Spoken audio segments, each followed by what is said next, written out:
Hands His ankle from there, Nathan, nice, big nice left kick. Here comes Jordan Jordy come back with those hands again. Hey, yo, your boys are back again in the hot seats. Back in the saddle. How are you? I'm good. How are you? Pretty good. Yeah, it's a nice warm one in Sydney today. It's a beautiful sunny day Cracker. in Sydney. Yeah. Absolute cracker. Speaking of crackers, though, from there, wow, our last episode, like on the YouTube side of things, it really blew up. Yeah. Our most popular episode, like by a measure of about like 8.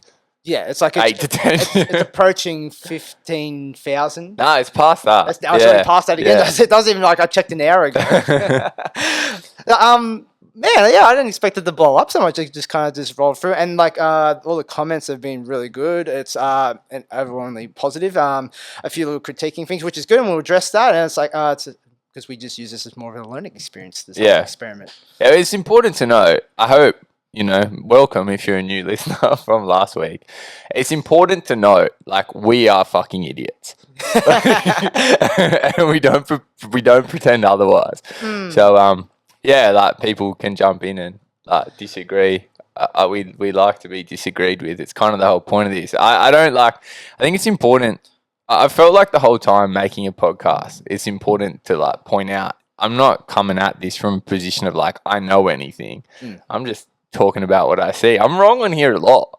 I learned a lot from doing it. The good thing is like, what we're trying to do is create discussion a lot. Yeah. And that's how everyone learns. And like, it's good because like, people like in more experienced positions, like reach out to us, go, hey boys, like, you probably like you're a little bit wrong on this side, but this is how you should approach or look at it, which is absolutely awesome. I've never been like I've always been receptive to if someone knows something better than I do, just listen to it. And it's just like, it's how everyone can learn from that. Just put it out there. You mean you actually learn from like, from your mistakes? No, I'm right all the time. Actually, I change my mind. Of course. Yeah. So yeah, if you are listening to us for the first time from there, it's always good to go back to our back catalog where we speak to more experienced people. It's like when we first started the podcast, it like never thought it would grow like this or like evolve like this. And then like there was a period, especially in the last year or so, where we're just mainly guest based more than anything. Yeah.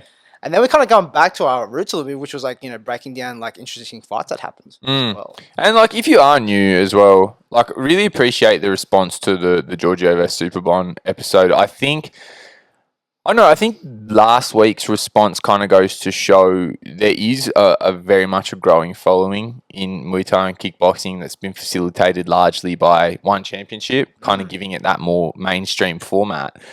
If you're new off of that, like it's demonstrative that I think, you can see a bit of chatter going on in the community. Like there is like a platform for discussion after a big night, like last Friday's One show was. Which is awesome that people are kind of getting involved. I think not even that long ago, you wouldn't get an event that would stir up that much discussion, and it was an awesome night of fight. Look, it's cool to see it. I think like one of the most depressing things about being a Muay Thai fan or a kickboxing fan over the years has been like just like the most ridiculous events would happen and like 8 people would care.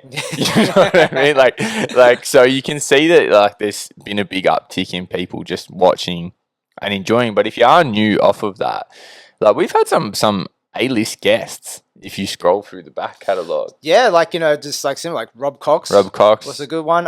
Elias One Championship.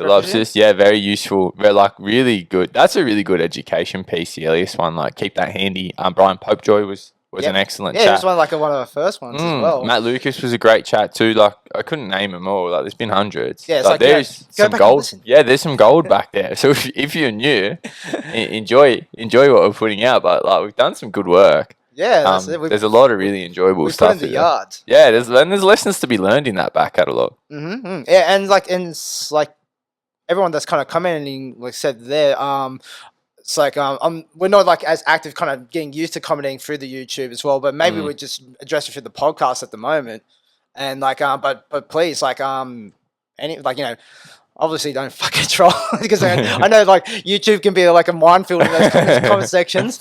But like, put out your thoughts in there, like, people that you think you want to hear from us, or topics that you want to produce, or even just the stuff that we talk about, and just go, I disagree, and like, you go, cool, let's have a discussion about it then. Other than if it's Thai, which half the comments were in. Yeah, half the comments are in Thai. I kind of, like, I did the translate, but it still doesn't translate that good, but like, thank you. Fascinating. Yeah. For watching us. And yeah, thank you for your support. Like, I don't know if you're a Thai speaker, if what you're getting out of listening. Hey man, like, yeah, hey, so even if you just do us a big favor, you just play us in the background and you mute us. Tops. You're the number one. Like, I don't know. I look at the comments that came through in Thai. I'm like, did you just come here because you can see from the picture that it's about Superbon just to tell us Thailand is the best? It's like, what? That's like, the Superbon not get enough rub. Maybe, yeah, that's the other thing. It's not really like everyone was pretty aware that Superbon's pretty good. Yeah, it's pretty good. It wasn't like an overnight success story, but yeah, actually, that's one to kind of get into. I got like a few points of news and noteworthy. But one thing that comes to mind that I didn't think of to speak. Do you see like there's been a bit of hubbub about Superbon's post-fight celebration? Oh no.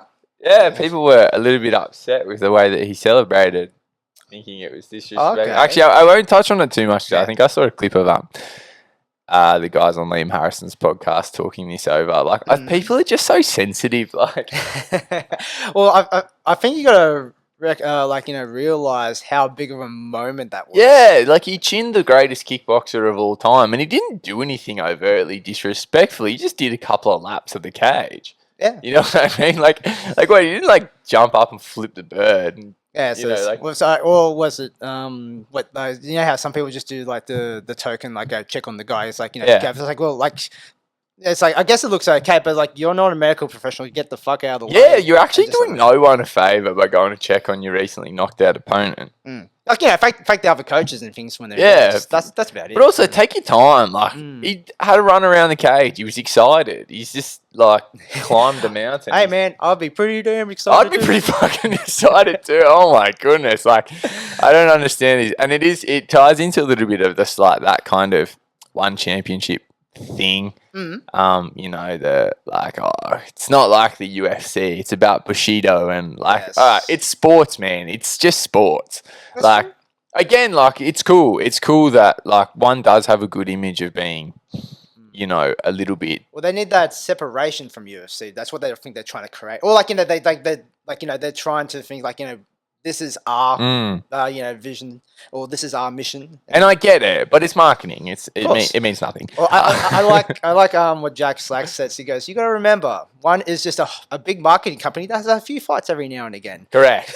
And like, I get it. And people, like, I don't know, people just latch onto the idea of like the martial arts spirit and stuff to the point where they do forget that this is full contact combat sports. But also, like, how are you going to piss on a dude's parade like that? To be like, what do you want? Like, I don't know. I feel like no one who's saying this has ever competed either. Fucking, like, it's a chemical shitstorm.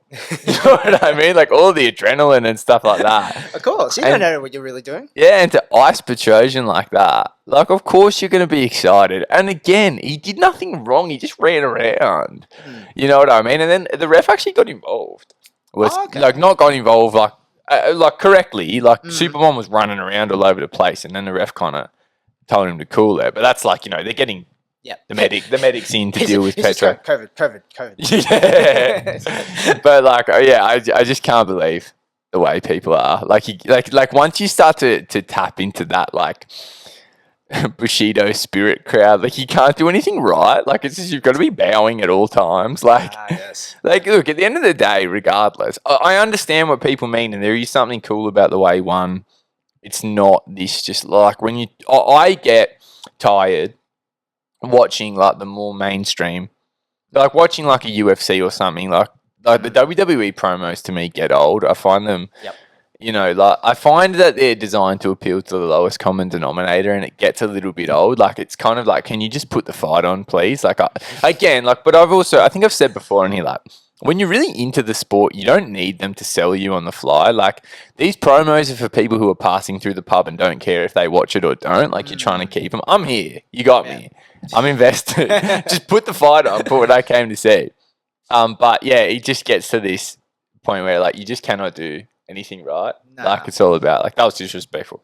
At the end of the day, regardless of how it's packaged and presented and whether we bow and shake hands at the weigh-ins, whatever, like the sport is still kicking the shit out of each other. That's it. Like we don't have to pretend it's something it's not. It's a mutual agreement that we're going to do as massive harm to each other as we can. Yeah, and like I don't know, like what it's just this idea of respect, and I don't know. I don't want to sound like I'm not. Okay, respect is great. Respect is foundational to the sport, of course. And Superbon was respectful. He did all the. He was just excited. He's talking about fucking like Superbon. This is interesting because I didn't hear anything about this. But Man's over the fucking moon. Like, yeah. I don't know. Maybe it was just like Petro fans. As soon as like the knockout happened, I was like, I just switched. I saw what I needed to see. I was practically running around my fucking house the same way Superbon was running around the ring, like going upstairs. I don't know, like it's just there's a difference between respect and just showing absolutely. No, it's just like what we're supposed to just walk out to the ring, stone faced, bow, shake hands, fight, bow, shake hands, walk home. Like we can be respectful and be entertaining and human. Yeah. Like I don't know, like just get over it. Whatever guys. Daddy Chachi says, we'll just to try to Correct. into a bit. Overturn. It's The like we do like one, but I'm still gonna take the piss out of like everything I like. Yeah, I love One Championship. I just think and it's not even so much. One's branding is very much in that martial arts and respect kind of vibe, and that's cool. It's not one. It's like the people who follow it, and like you're kind of trying to snatch like a certain subset of people that won't watch the UFC because I don't like the trash talk and stuff like that. But people just go way too far the other way, where they're like even in like you can have like a respectful kind of not so dialed up to the UFC's level. Like it doesn't all have to be Nate Diaz versus Jorge Masvidal, like bad motherfucker title belt and stuff like that. But like you could chuck to like I just think we need to be a little bit more open to like this is a different conversation to like modernizing the promotional side of Muay Thai. Like just this idea that anything bar, bowing every 30 seconds and saying nothing but nice things about everyone is disrespectful. It's just like there's got to be some middle ground. What's that pinky rant? Overuse of the bow. Yeah. It's like I don't know, like you're impersonating something that's really not. Like I don't even know how to kind of word it. Like a lot of people again, completely different conversation, like something that could get unpacked a lot. And Pinky's rant about it is really good. That it's like people have these ideas of what is at the core of Muay Thai in Thailand that really, if you get into it, it's not. Like the way that you have to behave, certain ways that you have to behave. And like a lot of the time they're on the right track, but there's a lot of things that have just been like over dramatized. Or if you actually like people are like, this is what they care about in Thailand, and it's like, why don't you ask someone from Thailand? Like that's what I mean, instead of guessing on their behalf, like, and you'll get a good picture of kind of like how the attitudes are and what people care about. That being said, there is a lot of like the appeal of Muay Thai. Again, this was a kickboxing fight that we're talking about. If you really want to get into it, but with an elite Thai-born, Muay Thai native in it. But like there's just all of these ideas. Like a lot of it's on the right track. There's a lot of like kind of respect and tradition involved in Muay Thai, but like you just get that in the hand. It's like we talked to Sai about. That's another good episode. Our new listeners can listen to. Sai Naji, owner of or promoter of Rebellion Muay Thai here in Australia, one of the biggest promotions on this side of the planet. Yeah, it's just like these ideas of like these appropriated ideas of what we have to do to be true to Muay Thai that really, in essence, kind of water down the product anyway. Like, it's but I don't know, just one thing that came across my feed this week that I didn't understand. You know what really grinds my gears? So going back to the comments section on our thing, so there was a few things like you saw, like Muay Thai's a business, kickboxing. It's like that's just dredge kind of comments. Muay Thai is cool and kickboxing is also cool. Yeah, I know. MMA is cool as well. Some people think we're just anti-kickboxing. I've had that a bit. I don't really know where that. I mean, like I think the problem. I've criticised a lot of kickboxing, but there's been a lot of shit kickboxing around the last few years. Like, I came up on kickboxing, really. Like, my sort of introduction to combat sports I was probably like more of the I probably saw MMA first, but what really got me stuck in was the the K1 Max, like that was going on when I started training, and gave me a big sort of backlog to go through. Yes. And that more so introduced me to Muay Thai. But I always loved it, quality K1, good kickboxing. I think it just comes back to the same thing, like, you know, saying like, oh, it's like, oh, you guys don't like MMA, and it's like, no, it's like, if I look back on our catalog, we broke down heaps of MMA fights. It's just like, and it was, and same thing like with the one like MMA. It's just we like good combat sports, like quality, like, you know, it's like you know, I can see enough shit ones like on the local scene on amateurs, and that's absolutely fine. That's the place for it. Like, but I'm not here to view it. Like, you know, or talk about it. It's like, you know, on a major platform. I'm probably like most critical of MMA in general, but like I've just made no bones that it's just not my favorite sport in the world to watch. I don't like think it sucks or anything. It's just not. It's not high in the tier. Yeah, I'll watch it. Like I like it, and the same thing. I like it when it's good. I just also feel like I'm a casual on the MMA side of things. I don't filthy casual. Yeah, that's me. And that's why there's a lot of shit I don't get about it. But also it's why I have like just no patience. Not no patience, I guess, but like it's why I don't really like the One Championship MMA. I don't really think it's, you know, top level. It's just kind of bizarre often. Especially when it's done in a ring sometimes. And yeah, I got no time for it in a ring. Yeah, that's true. It's true. But like going same thing into that comment section again from there. So there was one guy on there, Plan B, which I liked his interaction. Like more please. I actually enjoyed it. Like, so it's like a correction kind of thing. Is talking about with like, you know, the catching of the referee catching the head of like, it's like, you know, it's not a very common thing. Yeah. Outside like stadiums and that. Yeah, I feel I might have misspoken last week, so I'll kind of correct myself. Is that like, first of all, what I would probably say is that like I wasn't suggesting that Olivier Coste necessarily should have jumped down and caught Petrosian's head or anything like that. I was just spitballing off of what Cosmo Alexander said. Like I wasn't saying, because for me, like I've done a tiny little bit of reffing. I don't have the timing to jump down and catch someone's head. And the reason you don't see it that much outside of Thailand is because like not a lot of people, like Thai refs are really, really good. And I've just done it hundreds of thousands of whatever times. The experience, and also the people there with the experience to actually teach it. Yeah. But like the kind of like distance awareness. Yeah. Of where you are to the fight. And also like it's worth getting into as well to kind of clarify for myself last week. Like I was just kind of riffing off of a post that I'd seen, just kind of bringing it up more than voicing an opinion myself. It probably happens less than you think it does in Thailand too. Like I've seen a lot of heads bounce off the canvas in Thailand, and like what I was told as well is like a lot of the time when you see someone catch the head in a Thai stadium fight, it's kind of been a borderline outclassed fight anyway.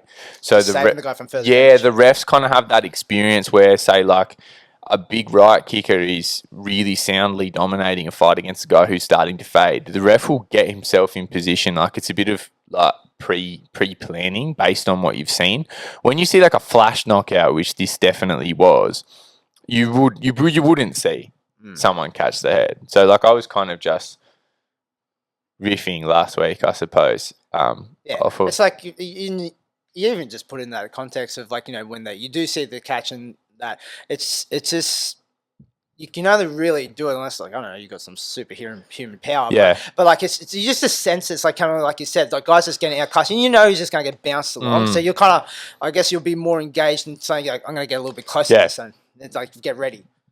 Yeah, and it's like really good refs like have their own kind of ring craft. It comes with experience. It's something they practice to develop. I did say something that I was corrected on as well. Again, I was kind of just wondering aloud. I was talking about that. I thought I was under the impression I'd seen like when guys get knocked out. And I saw some comments as well about removing the mouth guard, but I was corrected also in that like Petro had a broken jaw. So like when you've got like a tightly fitted like you've been in the corner when someone's got a proper dentist mouth guard. You've got to fucking it takes some work to get rid of it. If Petro's jaw now has plates in it, if you reach your hands into his mouth and start fucking, you're not going to do him any favors. Yeah, let him get. I don't know, when do they remove the mouth guard then? Do they just get the medic to carefully remove it in the ring, or do they take him all the way out the back? I don't even Yeah, know. but I tell you, I'm not even. You think too you know sure. these things, but you don't. If you're just going off basic first aid that you taught, Yeah. it's like you're just meant to move any obstructions. Mm. But like they said, like if you got a good tight fit mouth guard, that it shouldn't allow you to breathe easy. Like, Yeah. it's like that's a pet peeve as a coach as well. Like nothing than a shit loose mouth guard that they have to kindly keep jiggling Yeah. around means that you need to get a better mouth guard, obviously. Yeah, and I have seen a lot of videos of Thai refs getting their mouth guard out immediately following a knockout, but like was explained to me as well, like and like a lot of the time in Thailand they're not wearing good mouth guards. Nah. They're wearing kind of shitty ones, and so it's kind of dangling in the mouth. At which point it's an obstruction, and you would get it out because they could swallow it or something. So, yes, Yep, there you go. some clarification. Okay. I think that's about it on the last episode. Kind of Yes, stuff, you reckon? Yeah. thank you everyone It's for supporting us. Hey, yes, and if you're sticking around the keyboard, I tell you, it gets better. Thanks for coming back.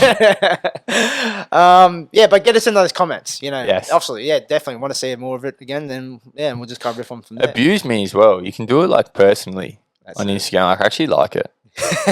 you nothing better than a heated. I'm a battle. glutton for punishment. All right, so going from there, you want to go over the more international news or the local scene first? Yeah, we'll do a breeze around the globe, bro. I've got some notes here. Let me do my best to not misspeak, which I do a lot. I'm conscious of it now. Mm-hmm. I have been watching. I've been doing something different actually. I've been watching heaps of Muay Thai. Things are starting to get going again, or not starting to. The last few weeks, things have kind of been rolling again in Thailand. Thailand kind of almost followed a similar trajectory to us here in Sydney, I suppose. Things cleared up quite a lot, and then started to go south again as far as lockdown and things like that. The country is still in a somewhat restricted state, but starting to open back up again. And with that, some shows with crowd restrictions and things like that have been going on. But it's been like quite good. It reminds me a lot of the last time we came out of lockdown. MUAY Wunsuk has been kind of the key promotion. That's Petchindee's show on True For You. I really like this format. I think last year it was like, it's not a new show. It wasn't developed off the back of lockdown. It just more so started to thrive in that because it's a television show and thus doesn't rely as much on crowd revenue or I suppose gambling revenue like the major stadiums do. I think they have big TV deals, but a lot more of their operational income is the crowds coming in. They charge a bit more for seats, whereas the shows that have big TV deals can survive with no crowd. So last time they would go, I believe, from Rangsit Stadium with no crowd. This time they've set up shop up in Buriram. I'm not sure exactly. Maybe it's just they've got to get out of Bangkok is possibly it, I guess. But they're at like I think just even like a makeshift setup in Buriram. It's got, well, last time they were at Rangsit Stadium and they would also do kind of travelling festival shows, but it does seem to be the way when Petchindeee gets things going again with crowdless shows, they sort of go a little bit more rural when they're not. Last time, again, was Rangsit Stadium was home with no crowd and they would do Muay Thai road shows, but it was really cool last year. It's been cool this year as well. They put on 2 shows, 2 nights a week, Thursday and Friday, and there's 2 shows in each night. So like, there's a lot of Muay Thai on. Yeah. Like, I've been watching heaps, and I've been really liking it. I'll just do a little bit of highlights, ones that particularly stood out. Pech Panamrong rematched Churgeron da Brun Sakam. This is Pech Panamrong's second fight back in Thailand fighting Muay Thai rules after his glory stint against the same guy. So I'm interested in this. Pech Panamrong was, of course, a good pickup for glory. Is he still the champion there? Ooh. Technically? Probably. It's like I really haven't followed Glory for a while either. Yeah, it's been a minute since like Glory's been. They seem to be a feature show every now and then rather than. I just feel like they just bring up, like, they just resurrect Badahari every now and again. Yeah. It's like, we've got a show on. Butters on it. Yeah. And fuck everyone else. Yeah, the Badahari show has the trainer slowed down. But Panamrong left the stadiums to go. Oh, I think there might have been a pit stop on kind of more so the international scene to go to glory.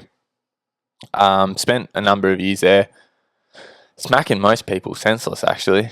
Yeah. Had a pretty good run in glory. But back on the stadium scene now, I'm back against Chergeron, who's a really high-level stadium fighter, high-level and active stadium fighter. Like, he's beaten Lithuania.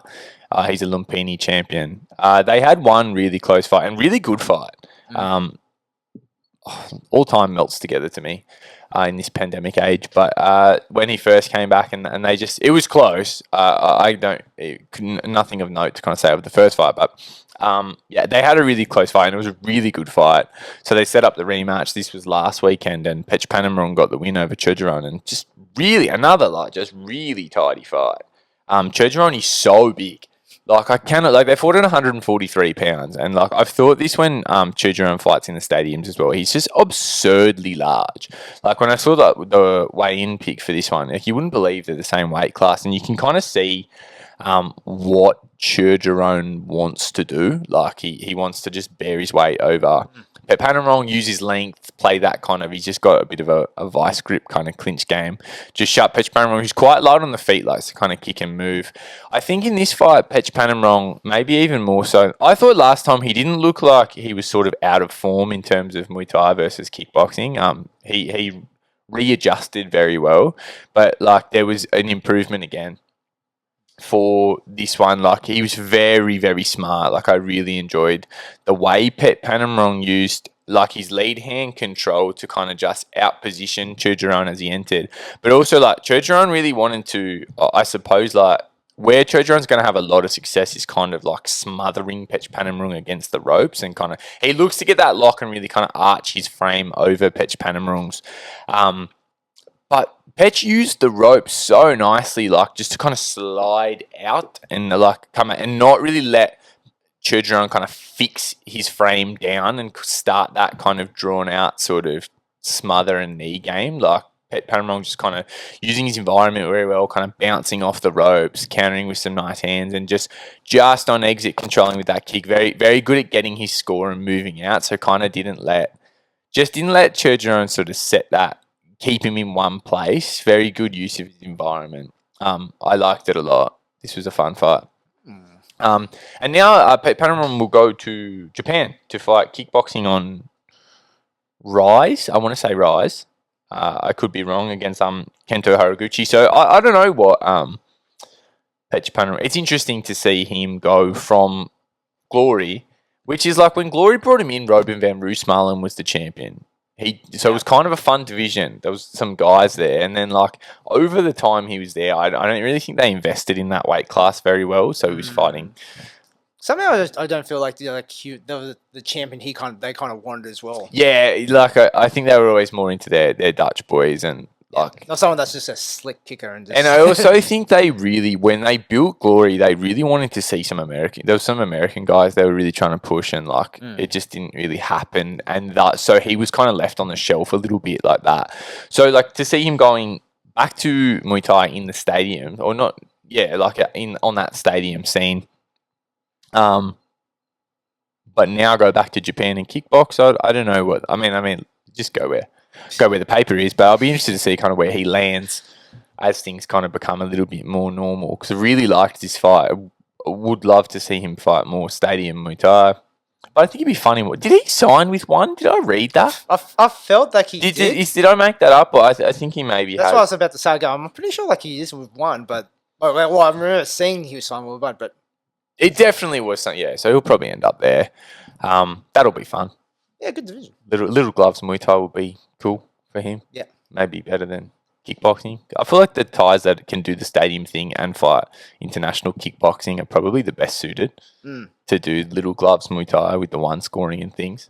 Well, that's it. Like, especially if you're just on your kick game, and like the way he just measures the distance as well. Like, he doesn't let himself get into too many kind of firefights. Yeah, he's very smart. I honestly think like watching this fight was when like you forget how smart he is, like with the full scope of an actual Muay Thai fight. Like, just very, very tricky, very like beautiful use of distance and good like control of his ring position. Yeah, I really liked this fight.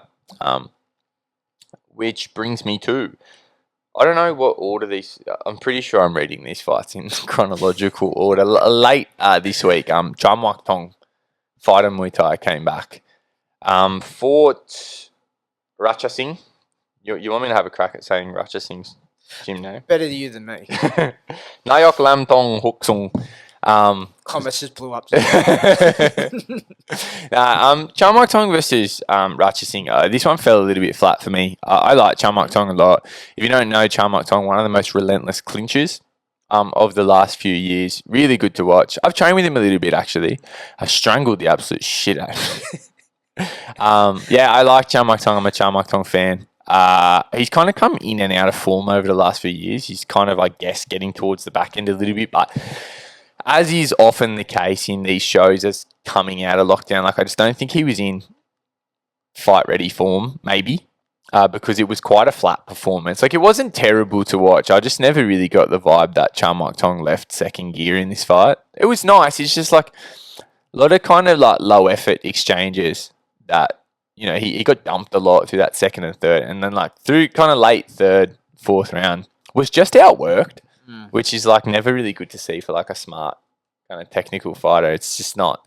Yeah, it just felt like Racha Singh looked good. I just think I have come to expect a little bit more from Jayy Tong. So maybe it's like you said, like you just don't know. Sometimes you just don't know at the moment. Yeah. So like it's like you can say just take your loss and then just learn from it and just hopefully adapt to the next one. Yeah. Last night, I think it was last night. Thaksin Lek DN Muay Thai. I think he's training with trainer Jayy and Superbon. I could be wrong. Maybe. I like Thaksin Lek. I like him a lot. For Runkao War Sang Prapai. Was really looking forward to this fight.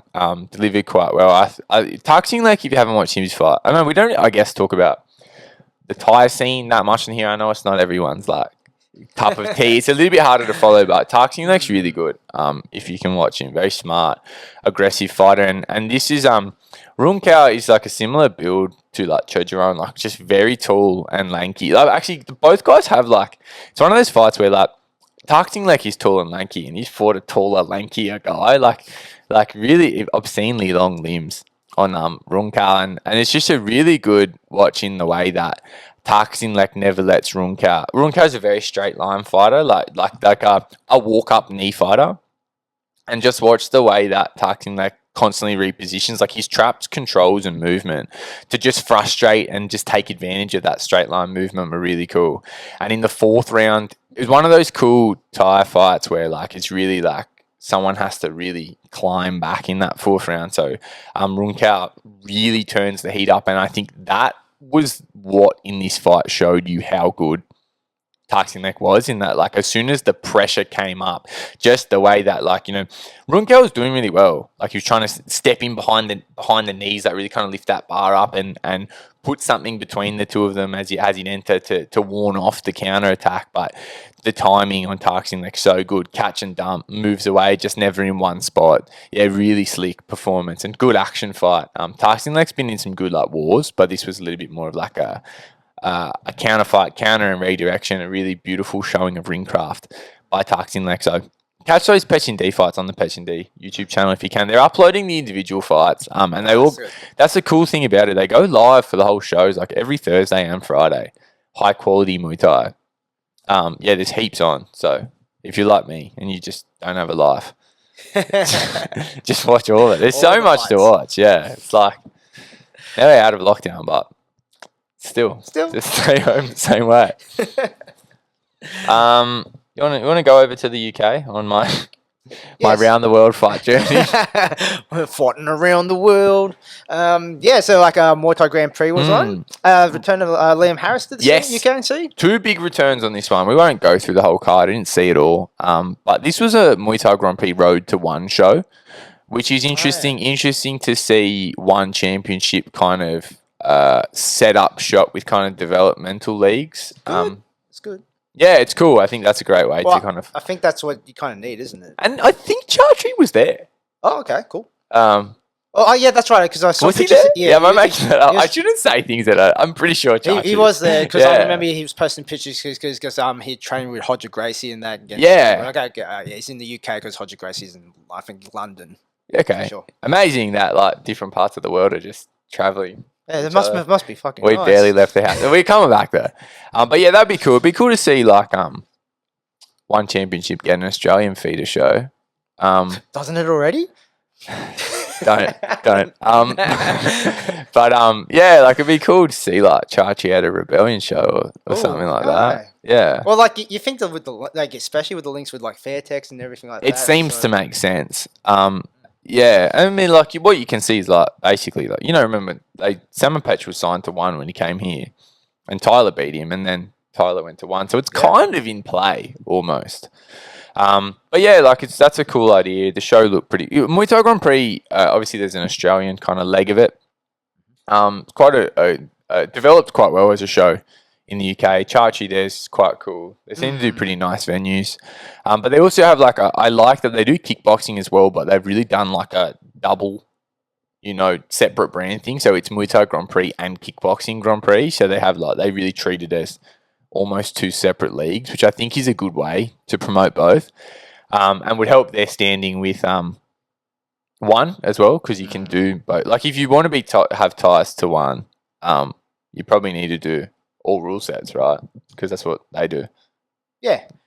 I mean, I guess you don't have to. Point. Yeah. Well, you can just like pick these individual shows around and just like it's if Muay Thai Grand Prix always puts great shows, no matter where they're kind of located as well. Yeah. Like, Darius and Gavin up here in Australia, awesome shows, Great shows. great matchups. So just link yourselves up with the good promotion. Go wherever the top, you want to be or you're promoting like the top international Muay Thai stage. If you want to do a feeder system, you've got to go and find the top Muay Thai in those regions. But yeah, of course, had the return of Liam Harrison. Let me get my sheet because I know there was a late replacement in this fight. Liam Harrison defeated Brian Matthias, Spanish boy. I think, good performance from the Hitman.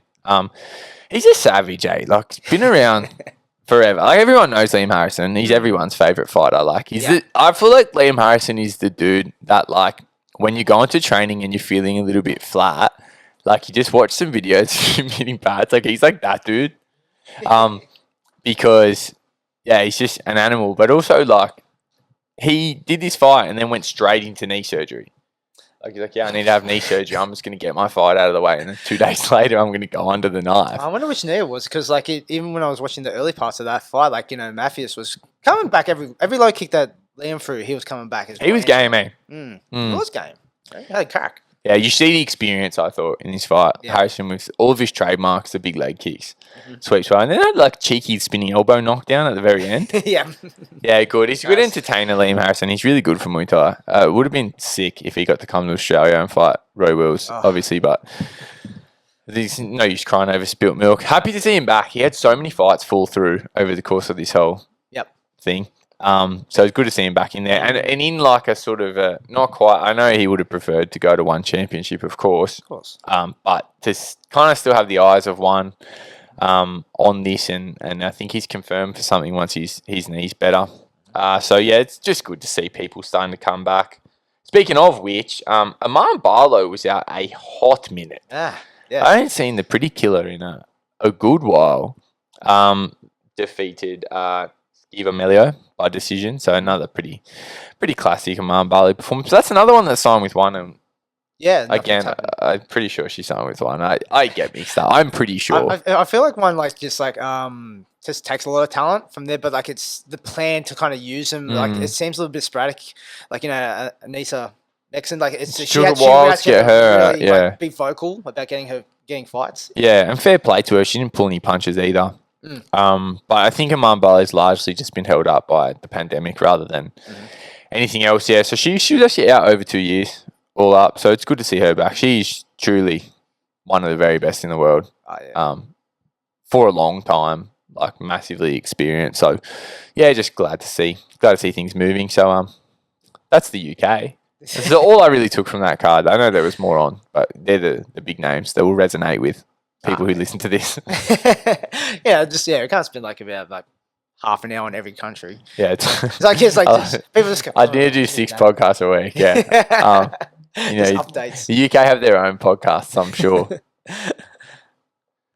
That's all I've got for results. Okay, so you want to go to locally? I'm gonna go. Yeah, you want to break down this? Oh, that's like something else. No, I mean I got my news pieces. You want to talk about the shows course. first? Okay. I guess while we're still on shows, yeah, we'll go then get the news pieces from there. So we got Destiny happening soon. Next weekend. Yep. Mm. Which is Good good main event. So the Chocolate Man, Matt Webb yeah. versus the Dingo. Jayy Big Tonkin. fight. I think this is a fight. Look, I think it's good to see Jayy Tonkin active. Yes. I put Jayy Tonkin in a very, very small class. I think with Chad Collins and Toby Smith as Australia's most experienced fighters. Yep. I'm sure there's I don't know. Like there could be people I'm forgetting. I think they're Like if you think of this current era, active fighters. I don't know who else you'd like. There's probably someone I'm forgetting. Shout us out. Yeah. I'm not necessarily saying they're the three, but they are three names that definitely come to mind as like Australia's best travelled, most experienced fighters. But like he's not been very active for like a number of years now. Yeah. Two things that are good to see is Jayy up in the top end, like because he's back based in Australia now. I think he's training up at the Whit Sundays. Yeah, I'm pretty sure it's up there. He's like made the move that way because it's a bit hard down this area at the moment to get fights. Yeah, so good to see him active again, and good to see him active at his weight, at middleweight, because I know he's bounced around a lot as heavy as super middleweight.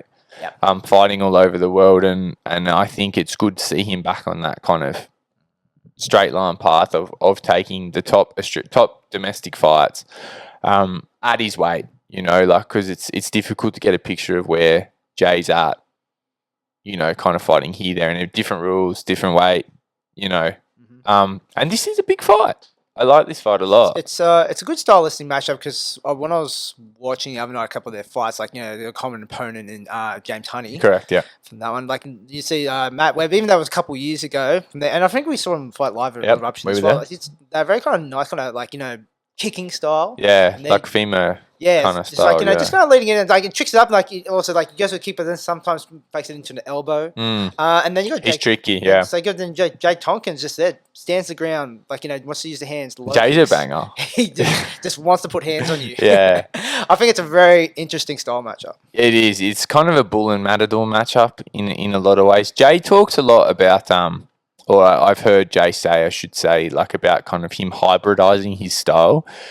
He's very, very experienced. Like, spent a number of years in Thailand fighting at a very, very high level, and he hasn't just been and spent time in Thailand. Like, it's been said, right? Like he's fought Singdam, he's fought like all of these massive names over there, and he talks about from like a young guy having that very kind of more sort of traditional Thai style to being a little bit more kind of aggressive, having that style that can let him compete in K1 rules and things like that. So he's got like a big toolkit, I would say. Like he's tried it on or in a lot of different ways. And we've seen like a lot of kind of versions of Jayy Tonkin, I think, over the years. So it'll be interesting to see if he is kind of going to start. Because, I think the layoff, he's not been out that long. The James fight was not that long ago. That was the first fight in a couple of years, I believe. And then any hold-ups between the last two fights, I think, have largely been about lockdowns. Yeah. So if he is going to start kind of stringing them together now, it's going to be interesting to see what version of Jayy we see. Is there kind of, especially now that he is back, sort of settled on Australian shores, it's going to be cool to kind of see. I think there's remains to be seen sort of what he's going to do. He's got like a lot of different paths he can kind of follow. We've seen him do things different ways.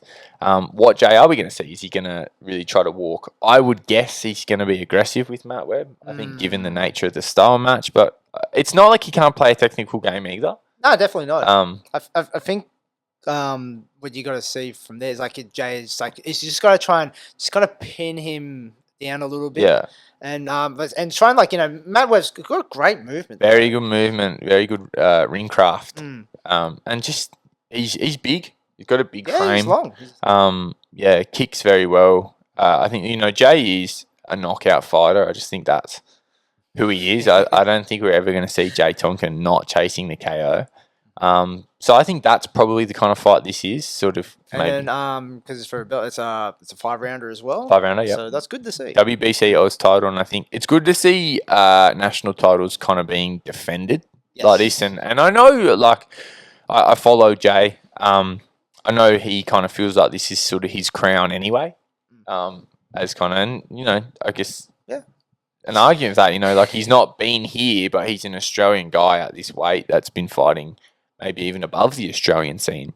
So like this kind of, I think for Jayy is his chance to say, you know, here's where I'm at compared to the Australian weight class and try to take that definitive number one spot. So it's cool to see the sport at a place where you can have rankings and have reigning champions. And yeah, it's Jayy's chance to take it. Yeah, like really, step kind of home. Come back properly and try to spend some time atop the weight class. So this will be good. I'm interested to see this fight. I like Matt Webb. Oh yeah. Been a fan for some time. I like his style. Well, it's like, I guess it's both boys in their own mind, in their own way here. It's really trying to stamp their authority on the scene. And it's a big fight. Like Matt Webb's not had tons of fights outside of Queensland. He has definitely fought outside of Queensland, but the majority of his career's been there. So what Jayy brings, Jayy brings a lot of value to the local scene, being able to come in and give these guys a measuring stick, as he is a truly, like, he's been in the world rankings forever, you know. So to come and bring that international level onto the scene, it's a good chance to a good measuring stick for the guys who have been holding these number one spots, such as Matt Webb. So yeah, good chance for Jayy Tonkin to kind of shake the weight class up here, and yeah, I'm looking forward to the fights. Nice. Was there any other fights on Destiny that you had your eye on? I don't have the card in front of me, but I like Lucy Dedman. I like Lucy Dedman. That's for the WBC Queensland mini. I think it's Queensland mini flyweight title. Like a very little weight class. I think that's 48 mini kilos. flyweight. 48 kilos. It does remind me, actually, the WMO have come out with a full list of female rankings this week. So mini flyweight is where Sylvie von Douglas Itu is. They've called her number one. So that's that weight class. But yeah, very small. Yeah. But I like Lucy. I've been watching her fight. She's been on a few shows that I've watched recently. I really enjoyed her fight with my friend Gabrielle from MUAY. That was a great fight from Gabrielle, especially given the experience gap. Yeah, but for like Lucy's really good, great kicker. Yeah, just a really nice style to watch. I'm looking forward to seeing her fight again, and good to see like enough depth where you can really kind of work your way to a title. In a division like mini flyweight. Like, I can imagine only a couple of years ago it wouldn't have been easy to find fights. No. But she seems to be up every few weeks. Yeah, nice. So and she was actually supposed to fight Mertella. Yeah. That would have been a good fight. Yep. From Full Force Gym. I haven't seen her fight in a good while. Yeah, I can't remember the last time I saw her was. And then I don't know, pro debut kind of thing as well. Something like that, yeah. That would have been fun. But it had a lot of fights. So. Yeah, that would have been fun. Australian scene. Yeah, that was supposed to be before all the shit happened. But yeah, I'm looking forward to Destiny. They were going head to head.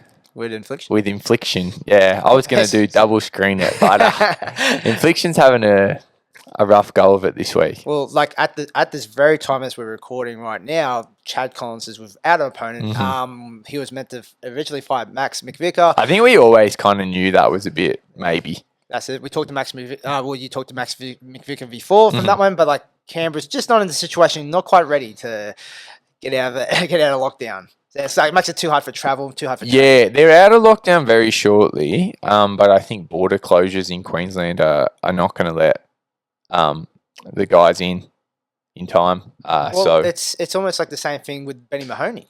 Like when he's that's worth touching on as well, I suppose, because that was a bit different, right? Because the Tim Tszyu versus MUAY fight was moved from Queensland to Sydney, because Queensland were going to require quarantine for the arriving teams, and New South Wales was not. So it was more feasible to do it in New South Wales somewhere. And Benny had to say, as his team just can't. They would have to quarantine on return. Yeah. And because his team have jobs outside of boxing and they can't afford, as is would be the case for a lot of people, at that kind of up and coming tier, Benny would have had to come down with no trainers or just link up with some trainers.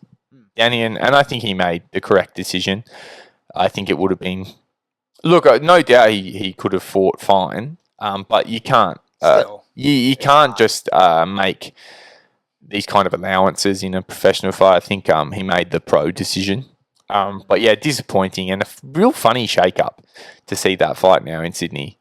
Yeah, it is. But look, I'm really disappointed that it get missed because him versus Wade Ryan is a good It's a good fight. Yeah, it's it's to determine who's really kind of really going to shoot themselves up the scene in boxing. Yeah, good up-and-comers fight. But that being said, it's a good fight, and given the fact that it is such a good fight and a good opportunity, I think Ben definitely... I mean, not that anyone's criticising. I think you could see, if you got a big fight like that and you get told none of your trainers can come with you, you're probably not going to do it. You've got to give it, you got to get it under the right circumstances. So that's disappointing, but that kind of does bring me back to the Chad and Max fight in that maybe this is for the best because that's a sick fight. But Max hasn't been able to train the way that he would have liked to. No doubt. He'd be putting it in 100%. He was going to take it anyway. But, but maybe as fans and for Max as well, we all get a better result if these two do it in a little bit more of a normal circumstance. Yeah, because I know Max has been training, he's been doing what he can do, but they've had to work around a lot in the ACT, where that Chad and the Queenslanders haven't had to work around. So yeah, it's disappointing. I mean, maybe they're still putting the call out for anyone in one of the states that can come in. Was it 65 to 66? Yep. But, it's a hard ask because a week out. A week out against a truly world level fighter such as Chad is difficult. But these things happen. But I did also see yesterday they lost to semi-main as well. James Honey's opponent's out too, so that's tricky. That's brutal. But it's particularly tricky when there's another show the same day. So some resources are already kind of dedicated to... Yeah, Queensland. You do you, Queensland. So look, disappointing. That's up to you guys to sort out from there. But it's whatever. Just that's a pretty brutal scene though to kind of do that to each other. Oh. Yeah, but whatever. Yeah. So two good shows in Queensland. Oh, cool. And I don't think there's much else on the local scene. Not on the local scene, no. Things are picking up. I'm hearing about matches for Rebellion, but we'll talk about it later. Yeah, there's some good stuff on. There's some good stuff on. It's you never know. It's December. Which date is it? 4th. 4th? Yeah. Okay, yeah, cool. So so we still got a bit of time, and we'll definitely do a lead up into that as well. Yeah. Good card coming together down there. Nice. So, what do you got in the news? A couple of things. Actually, let's touch on this first while I pull my notes up. I know we don't talk about MMA that much, but I'm still proving to the fans that I'm a diverse guy. What the fuck is going on with Paulo Costa? Have you been following this? Oh, I miss he up a catch weight, and now they're fighting a light heavyweight. So he came out 2 days ago, 2 days before the weigh-ins, and he said, look, I'm 211 pounds and I'm not going to make 185. And then they said, right, well, do you want to do it at 195? And he says, cool. And that was the word that it was briefly confirmed for 195 pound catch weight. Yep. And then he goes again, let's just do 205. So you've fuck man, MMA is so, as someone who competes in another combat sport, there's just sometimes I cannot get my fucking head around MMA. I can't imagine that, with the scales and someone just says, hey man, I'm about it's 5 or so more kilos over than we grove. And especially about 9 kilos above. The idea that it's crazy how much weight these MMA guys cut. That you can go, I need to fight. So when you're 2 days out from weigh-ins, from when you started your fight camp, you've lost a fairly significant amount of weight. You've trimmed yourself down. Costa's not coming in here fluffy. He's still he's pretty single digit body fat. Yeah, and you're just going, okay, I need to fight 9 kilos above what we agreed. I would say someone who starts their fight camp 9 kilos above the fight. Then the weight that they're agreed to fight. I would say in like at a local level, that's a guy who's losing a reasonable amount of weight. Not an impossible amount of weight, but that's one of the bigger dudes, right? Like a guy who starts. If you want to fight at 70 and you weigh 79, or in this case it's fighting at 84 and you weigh 91, you're like, okay, you're a decent sized bloke for your weight class. So the idea that you can be 2 days out and be like, not only can I not make the weight, I need 9 extra kilos. And then like, but I don't know, this is such a fascinating fight because both of these dudes are so unlikable. I think Paulo Costa came out as just extremely unlikable in kind of after the Israel fight because, you know, his trash talk game's not the best. And then he's making excuses is nothing new, but I had a whole bottle of wine the night before and that's why I underperformed. But like Marvin Vettori was very unlikable in the lead up to his fight with Israel as well. But he managed to find someone significant, like someone who can make him the baby face. You know, like you just want to watch. You want Costa to get belted now. I like was it Darren Till that like, you know, put Marvin Vettori and like what's it fucking Chung? Oh no, from the Goonies. That dude. Yeah, that just gets used for everything. But yeah, I know. I guess we don't have to like. It's not too much to unpack, but that is. I cannot fucking wrap my head around that. But it's also the way that Costa has approached this. Like he's in the interviews going like, because he comes out and says, "Look, I'm not going to make weight. I need to talk to the UFC and get a catch weight." So the questions start to come in: is this fight actually going to happen? And Costa's saying the fight will happen unless he doesn't want to fight, like unless he's scared.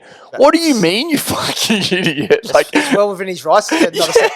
Like if you say to me, okay, you know, we've agreed to fight at 70 kilos, but can we do 78? I'm gonna probably be like, I don't know. Probably like at the moment, I'll probably just do it. But like, you cannot blame someone for saying no to that. Like to insinuate that, okay, yes, I need to fight heaps heavier than we agree, but he's a wuss if he says no.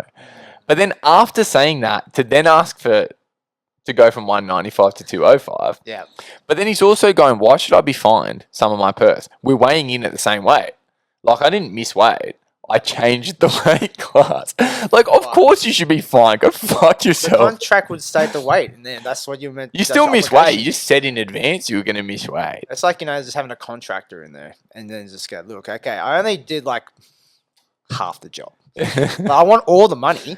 Still, it's something else. Yeah, but like as well, if you put yourself in Marvin Vettori's shoes, and I think Luke Thomas went over this before, that like, you know, the percentage of people that miss weight, and again, like, you know, they just pick a time to go, all right, well, I'm not going to cut any more weight because I'm not going to make it, and then them winning, it's really high. Yeah, it's like you weigh those. So it's like if you made Marvin Vettori, like, man, like, I don't know what the incentive here is now. Yeah, like I grow tired. I mean, I think like MMA is really at like this bursting point in the weight cutting thing, in that like people are just constantly trying to do more to the point where like the size of these fucking guys now, like that's what you think about. Like you think about what is called lightweight in MMA. I've never really liked the way the weight classes are named in MMA, but that's another thing. Lightweight, okay. You look at the size of Michael Chandler. If he walked in here right now and you didn't really know the sport and he said, I compete at lightweight, you'd be like, you're an enormous guy. Like, you know, like even featherweight, like 66 kilos. These guys are all walking around in the mid-70s. They're not featherweight. Like, you know, featherweight in boxing and Muay Thai, for example, is 57. Yeah. I mean, that comes more down to the naming things. But the size of these fucking guys, like Luke Rockhold at middleweight. Like, I feel if he was walking in the room right now, you'd say there is no way you can make 84 kilos or 86 kilos or whatever it is. Was that the time when he competed light heavyweight? And he was too small. Yeah. Yeah. Like, it's like he didn't look out of place, too out of place from there, but then you see it's just another level of monsters. Yeah. Like, I don't know. I don't know. It's kind of over talked about. But, like, I don't know what they're going to do about the weight cutting thing. But I feel like it's just getting too ridiculous to the point where, like, the expectation of weight cutting is so big that guys are signing up to fight at weights that, like, are just not feasible. Like, it relies on everything going 100% perfect. And you see shit like this now, like a 9 kilo. Yeah, I don't know how you're going to sort it out, because even, like, you know, same thing. Go back to our back color. Go to the people that fought and won. Like, a lot of people, like, one sold the weight cutting properly. They didn't. No. It's like, you know, plenty of people that competed and told us Yeah. on the podcast goes, "No, this is not how it really works."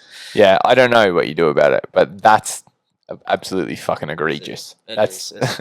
again, that's a special case, but that's like you should. I think you should probably release. That's enough to release Costa by my book. Oh, yeah, I guess so. If he looks bad, Well, like it's if he goes down, he doesn't or look like good. the other times from there, it's like you don't. Or Dana's done it before. Like you just don't compete this weight class. That you're moving up. Well, you needed to move all the way to this fight upper division. Upper division, Move him whole up there. division. Yeah, it's not a pretty small dude for that weight class either. good. That's it. All right, cool. Yeah. Do you want to get any news point? Yeah, we'll touch on a couple of dot points, see what people think. Yeah, we'll do that, and then we'll call it a week. Even we'll go.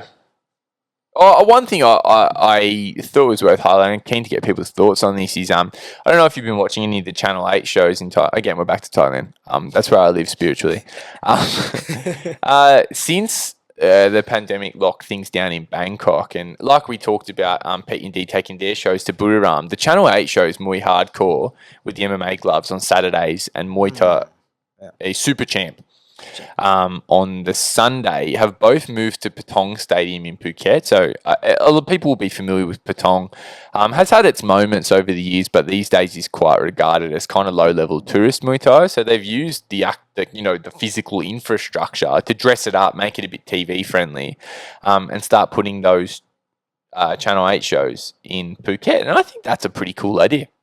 I think Phuket Muay Thai has needed a little bit of a revamp the last few years because from a training perspective, they have great teams. Yes. Phuket Fight Club, Leo Elias, he's one of the best trainers in the world. His guys are unreal. I love watching his Instagram. Stay tuned for some Phuket Fight Club fighters in Australia in the not too distant future, but Cool. tell you more about it later. And maybe some Leo seminars. Tell you about it later. The training revolution with Tim Fisher, unreal. They always had Sing Patong Gym that Damien Alamos came out of. But from a competition standpoint, not really good. Like it's just like this touristy kind of Muay Thai, this Patong, Bangla, these places. Again, there's been eras where these stadiums were cool. Like a lot of guys came up there, but lately it's really kind of still regarded as like fighting there's no good. So all these gyms, such as Revolution and Phuket Fight Club, that are sick, their guys are actually very busy on the Channel 8 shows, but they travel to Bangkok to do them. So I think like for the state of Muay Thai and the scene, Phuket would be better off with these Channel 8 shows. I think they're tourist-friendly shows. Yep. So when look, I always talk to people that don't really know Muay Thai, but they've been on holiday to Phuket, and like, yeah, I saw some Muay Thai, and like they pulled someone out of the crowd, and he knocked out these, and it's like, yeah, that's not really it. Like, I think if you can show tourists, some people that You need that kind of like top tier. but that entertainment-friendly kind of style, whether it's Muay Hardcore in the little gloves, or just a 3-round old like Max Muay Thai style of Super Champ. I think that's a really good move. If they do both, they split it between Bangkok and Phuket. They do both. They keep it there. I think that's actually a really good kind of reboot for the Phuket Muay Thai scene, and it opens up a lot of opportunities for people to go visit these gyms, such as Revolution and Phuket Fight Club. Are they still like relying on the gambling TV bit, or they trying to? That's do all the live television. gate? Yeah, That's all Live television. gate? Yeah, no, not even live gate. Oh, like okay. I've been to Super Champ a few times. I like it, but there's like it looks way bigger on TV. It's tiny. There's like 50 people in there. It's free to watch, so so they can't rely on the live gate money because there is none. I don't know. They'll probably change if they went to Patong Stadium. I don't know. Tourist money. Once you're there and it is. But yeah, like you go to Bangkok, go to these shows free. Muay Hardcore, they're both really fun. Nice. It's a little sort of 4 or 5 fight card. Very entertaining, like that kind of big screen, sort of very atmosphere driven. It's fun I think a lot of tourists would get a lot out of it. If you've never seen Muay Thai, better than watching like what you typically get in Phuket, like what the options are. So, and better for competition, like if you're visiting there, you know, you're going for like a shorter term stint, but you're a higher level fighter, to open up that avenue from the Phuket gyms. Like I think this would be sick. I've been enjoying these fights coming back. It looks exactly the same. They do a good job of dressing the stadium up. But tonight on Muay Hardcore, Yokompon Sitmoncha is fighting in little gloves. Oh yeah. Yeah. Oh, nice. So they're doing some fun stuff. Like there's been some really good fights the last few weeks. I've enjoyed them, and it's a good mix of that kind of it's all foreigner versus Thai. That's kind of the theme of the show, and you get some good Thai names in there. These are real fights for the foreigners, like good testing fights. And these, like the Brazilians at Phuket Fight Club are sick. Like Nelson had a really good fight the other week on their show. So that'll be an interesting kind of move to see if it stays this way, if that becomes the new thing. I think it'd be massive for Phuket if they could. Well, this is a good time, like when things are starting to open up for everywhere, and like I guess no quarantine periods as well. Waves, it's like what better time now to implement a few new things? Yeah, that's what I think. Like, and we've seen this in Muay Thai a lot. I won't touch on it too long, but there's a new kind of media company working behind Rajadamnern Stadium, and I do feel in the era of this Muay Wunsuk kind of format, World Siam Stadium. Remember, they never really got to start. They did a couple of big shows and then got shut down for lockdown. I don't think they ever got a crowd show, but they had that Rod Tang and Gauna rematch fight. They're ready to get going again, and it is very much this idea of blending the modern and the classic. Like I think Max Muay Thai came and gained so much popularity, and you see some of these shows go a little bit too far that way to the point where they water it down a little bit. Yeah, I think like it is, like we talked about as well, there are some new rules coming into play. Like the Sports Authority of Thailand are trying to stop people from dancing off in the 5th round, like actually enforcing a penalty, which would apply to kind of the first two as well. The yellow card. Yeah, like I think that's probably overdue. Like, because what you saw last year, I was watching all the Muay Wunsuk again, like the immediate post-lockdown fights, and like these were 2-round fights. The guys just played for 2, and then the last round, like one guy knows he's up, one guy knows he's down, and let's go. And they just walk around, and because there's no gamblers there to come in and like, get after it. They would just do nothing. And, like, it's not really super. Like, this is why I think I love stadium Muay Thai, but I think it can be an acquired taste. Like, I try to think about what's going to grow. What's going to grow, get eyes on it. And I think, like, when you watch a little bit of maybe this Super Champ stuff and it's higher quality, that can kind of introduce you to the stadium. But if you take someone who's never seen Muay Thai, you're on holiday, you go to even the best stadiums in the world, like Rajadamnern, the guys do nothing for 2 rounds, and then like they just dance at each other for the 5th. It's not super fun to watch. I think everyone's kind of over it. Even the fighters are a bit over it. So to try to kind of kickstart that, let people gamble, but don't let the fighters play to the gamblers. Like create a directive that keeps the gambling out of the actual ring. Yeah, I think with all these kind of movement coming, I think with one championship kind of elevating the status of Muay Thai, I think in Thailand, there's been a little bit more of a push to kind of blend the old and the new, and that's what I think we need. We don't need to abandon. Well, because I love stadium Muay Thai. We need to keep, like, there's an essence of it that we need to keep. But I think, like, as we touched on the start, there are ways we can modernize, that don't involve kicking everything to the curb and just creating this, like, if you take one backward step, you get a red card and I fine you. Like keep the art to it, but just come up with ways. It's not even about changing the sport, it's about changing the way it's kind of packaged to the consumer. Oh, yeah, most definitely from that. And like I said before, it's just like this, if you're going to do it, it's like, don't do it any other time. You do it now, guys. This is the time to do it. Yeah, and I think it is like a little bit of a reset for Thailand Muay Thai, the whole kind of pandemic and whatnot. And I mean, like, I think there's reasons to be optimistic for what's to come. So I think that with these movements, like, I'm pretty excited to see, now that from November 1st, we can travel to Thailand. So you're going to start to see the tourists are allowed to come back in. They've come up with a roadmap for that. So let's see what happens. I think it's an exciting time for Muay Thai globally. Awesome.